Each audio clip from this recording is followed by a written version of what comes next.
செயல்படக்கூடிய ஒரு கட்டிடத்தை தான் நாம் வந்து கிரீன் பில்டிங் அப்படின்னு நம்ம சொல்கிறோம். சரிங்களா?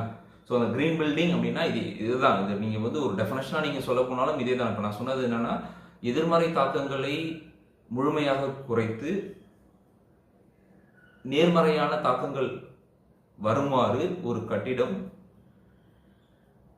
டிசைன் பண்ணியோ இல்லை ஆப்ரேட் பண்ணியோ, ஐ மீன் ஃப்ரம் த டிசைன் ஸ்டேஜில் இருந்து டில் அதோடைய இயற்கை, அதோடைய சுழற்சி, பில்டிங் லைஃப் சைக்கிளில் வரைக்குமே வந்து பார்த்தீங்கன்னா எஃபிஷியண்ட்டாக அதோடைய மெட்டீரியல் ரிசோர்ஸை பயன்படுத்தக்கூடிய ஒரு பில்டிங் தான் வந்து பார்த்தீங்கன்னா க்ரீன் பில்டிங் அப்படின்னு நம்ம சொல்கிறோம்.